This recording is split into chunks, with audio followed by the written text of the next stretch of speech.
우리 중소기업인 여러분들 요즘 많이 힘드시죠? 별로 안 힘든 모양이네. 다행입니다. 네, 우리가 9980 뭐 이런 얘기가 있죠. 대한민국 경제 중소기업이 차지하는 비중이 99%다. 그리고 고용의 80%를 책임지고 있다. 이걸 줄여서 9980, 이게 중소기업을 의미하는 말로 많이 쓰이는 것 같습니다.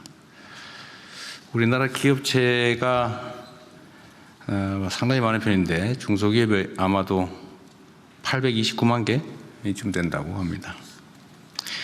최근에 대한민국 경제가 조금 회복이 돼서 코스피 5천도 달성하고 또 반도체 호황도 맞이했고 또 경제 성장이 많이 회복이 돼서 조금씩 개선된 핵심에는 우리 중소기업인 여러분들이 계신다고 생각합니다. 그런데 제가 작년에 트럼프 대통령을 만났을 때 그 트럼프 대통령께서 그런 얘기를 하시더라고요. 이런저런 얘기를 하다가 이제 신경전 같은 것도 있겠죠. 우리 경제가 사실 참 어렵습니다. 심지어 마이너스 성장도 합니다. 분기별로. 그랬더니 아니 대한민국에 그렇게 좋은 기업이 많은데 그럴 리가 있습니까? 뭐 이렇게 얘기를 해서 더 이상 제가 얘기를 안 했는데 밖에서 보기에는 이제 큰 성공한 대기업들, 글로벌 경쟁력을 가지는 대기업들이 눈에 띄겠죠. 그러나 우리 대한민국 경제에 매우 중요하긴 하지만 그게 또 전부는 아닙니다. 그리고 그 안에 보이지 않는 정말로 많은 중소기업인 여러분들이 대한민국의 고용의 대부분을 책임지면서 또 국민 경제의 중요한 부분을 감당하면서 대한민국 경제를 떠받치고 있다는 건 분명한 사실입니다. 근데 밖에서 보기엔 잘 안 보이는 것 같아요.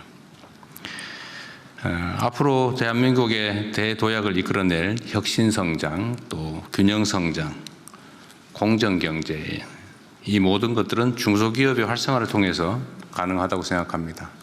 물론 대기업도 중요하지만 그에 못지않게 중소기업의 육성, 보호, 또 성장도 중요하다는 게 저희 생각입니다.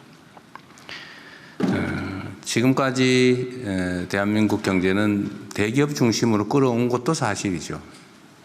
그런데 저는 앞으로 우리 대한민국 경제의 생태계를 제대로 구축하고 또 탄탄한 지속적인 성장 발전을 위해서는 이 중소기업 포함해서 창업이나 스타트업 이런 것도 매우 중요하다고 생각합니다.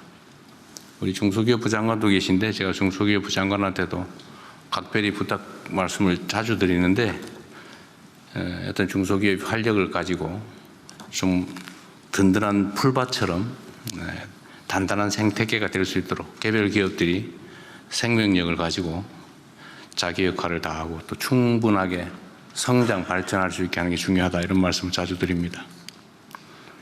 약간 벗어나긴 한데 우리 중소기업부 장관 잘하고 계시죠? 별로 반응이 별로 박수 한번 줘보세요 한번.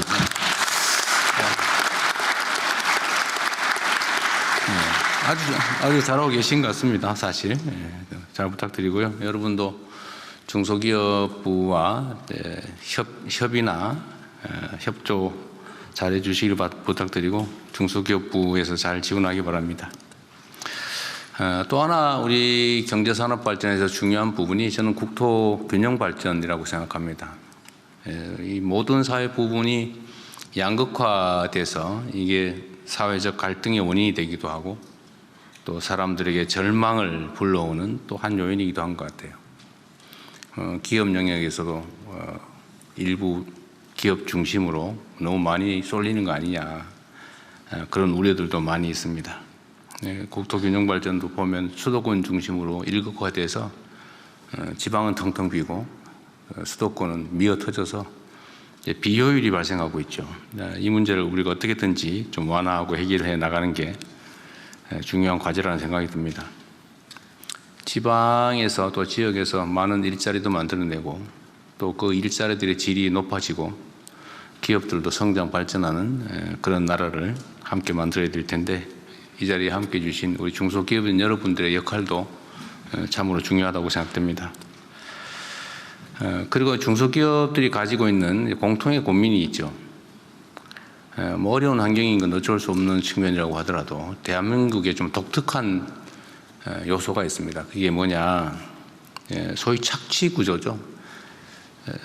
중소기업에 대한 뭐 예를 들면 기술 탈취라든지 성과 탈취 또는 소위 요즘 자주 하는 말로 갑질, 이런 것에 희생이 돼서 기업들의 혁신 의지를 좀 갉아먹는 게 아니냐, 그런 생각이 듭니다. 경영 개선을 이뤄내도 납품 단가를 막 후려치거나 뭐 이런 것들로 인해서 성과를 다 뺏긴다 이렇게 생각하면 경영 개선에 기술 혁신에 시장 개척에 신경 쓰기보다는 발주자 또는 수요처 임원들한테 로비하는 데 주력하게 되지 않을까 싶어요. 그 결국 사회 전체적으로는 경쟁력을 훼손하는 한 요인인 것 같습니다. 공정한 기업 문화, 또 공정한 사회 문화가 정말로 중요하고, 최근에는 공정거래위원회가 또 열심히 일하고 있습니다. 그래서 기업 영역에서도 이제는 불공정한 경쟁을 통해서 부당한 이익을 취하는 게 불가능한 그런 합리적인 사회 경제 문화를 만들어내 보고자 합니다. 그렇게 해야 성장의 기회도 함께 누리고 성장의 과실도 공정하게 배분이 돼서 의욕도 제고되고 또 자원이 합리적으로 배분되면서 사회 전체의 효율도 높아진다는 게 제 생각입니다. 좋은 기업 환경, 좋은 산업 경제 토대를 만드는 것은 우리 정부가 할 역할이긴 한데, 우리 현장에 계신 중소기업인 여러분들의 정말 허심탄회한 제안 또는 조언, 지적, 이런 것들이 매우 크게 도움이 됩니다. 중소기업부를 포함해서 정부에서는 어쨌든 그런 여러분들의 의견을 들을 수 있는 그런 통로를 많이 만들려고 노력하는데, 어쨌든 잘 활용해 주시고요. 또 노동부 장관도 나와 계신데, 제가 노동과 기업의 관계에 대해서 한 말씀을 좀 드리고 싶습니다.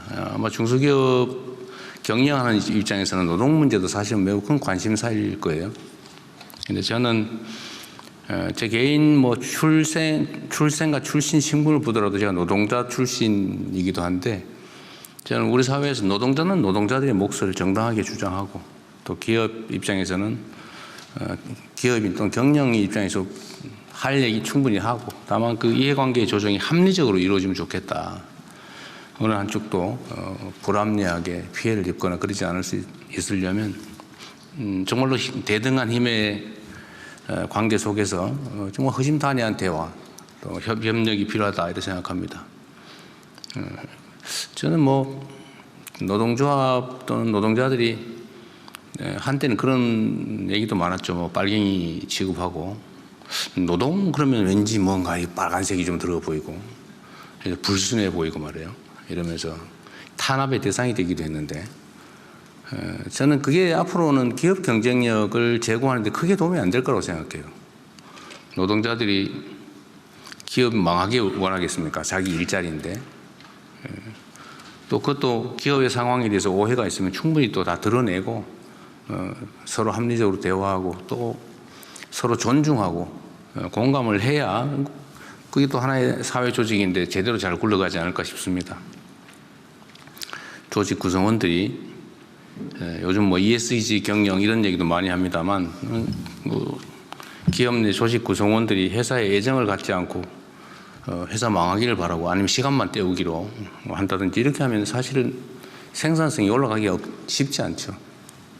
그래서 소속감도 가지고 또 성과의 결과도 공유하면서 이 회사 발전이 나한테 더 도움된다 이런 생각을 하게 할 수 있다면, 그건 역시도 저는 생산성 향상에 기업의 성장 발전에 또 도움이 되지 않을까 그런 생각을 합니다. 그래서 제가 산업부든 중소기업부든 노동부하고 얘기를 좀 많이 하시라고 제가 자주 얘기합니다. 그래서 과거에는 그러면 장관들이 서로 싸우지 않냐 입장이 다른데, 그래서 제가 많이 싸우라고 했어요. 장관들이 싸워야 현장에서 노동자와 기업인이 안 싸웁니다. 대신 싸워줘야죠. 이해관계를 잘 조정하는 게 중요하다 생각합니다. 어쨌든 오늘의 주제는 중소기업을 또는 창업과 스타트업을 어떻게 지원할까, 우리 중소기업인들이 어떻게 하면 더 나은 경쟁력을 가지고 국제사회에서 대한민국 기업의 이름으로 더 나은 성과를 만들어내게 할 수 있을까, 그런 고민을 하는 자리입니다. 아낌없이 의견 주시고요. 어쨌든 여러분들을 응원하고 또 감사하게 생각합니다. 고맙습니다.